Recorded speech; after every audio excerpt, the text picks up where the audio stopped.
MAGA forces are determined to take this country backwards to an America where there is no right to choose. Fascists.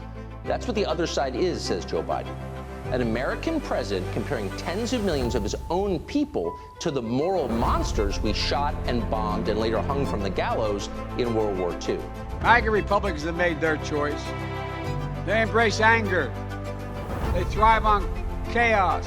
And we're not glad anyone or anything tear America apart. There needs to be unrest in the streets for as long as there's unrest in our lives. You got to be ready to throw a punch. You have to be ready to throw a punch. Donald Trump, I think you need to go back and punch him in the face. That I thought he should have punched him in the face. Feel like punching him. And a willingness to engage in political violence is fatal to democracy. I think I'd like to take him behind the gym if I were in high school. There is no place for political violence in America, period. None, ever. If we were in high school, I'd take him behind the gym and beat the hell out of him. I will go and take Trump out tonight.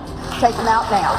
When was the last time an actor assassinated a president? They're still going to have to go out and put a bullet in Donald Trump. Show me where it says that protests are supposed to be polite and peaceful.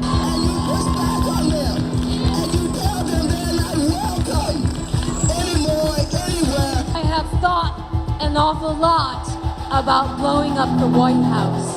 Please, get up in the face of some Congress people. We can't allow violence to be normalized in this country. It's wrong. I want to tell you, Gorsuch, I want to tell you, Kavanaugh, you have released the whirlwind, and you will pay the price. That all are entitled to be treated with decency, dignity, and respect. That all deserve justice and a shot at lives of prosperity and consequence.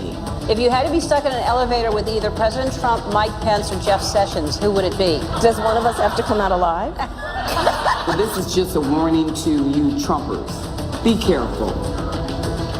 Walk lightly. And for those of you who are soldiers, make them pay.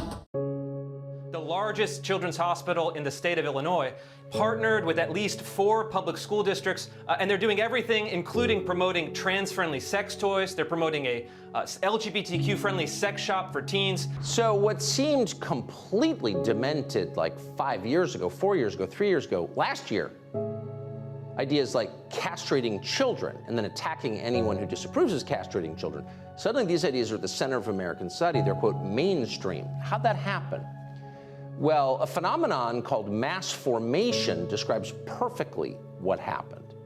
To learn more about what that is and what its consequences are, we sat down with probably the smartest person we have ever interviewed in over 30 years of doing interviews, Matthias Dismet. He's a professor at Ghent University in Belgium. A certain part of the population, usually about 30%, fanatically starts to believe in a certain ideology. I made a bet on you, the American people, and that bet is paying off. Proving that from darkness, the darkness of Charlottesville, of COVID, of gun violence, of insurrection, we can see the light. Ambush-style attacks on the police increased in 2021. Joe Biden's own vice president raised bail money in order to free people accused of committing violence against the police.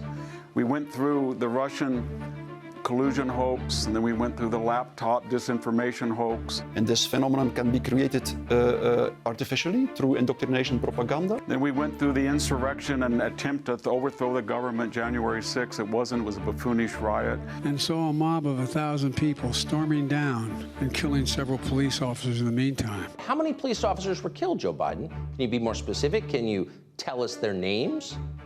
He can't, of course, and he didn't, because there aren't any. Not one. The only person we can say for sure who was killed on January 6th was an unarmed female Trump voter called Ashley Babbitt, who posed no physical threat to anyone.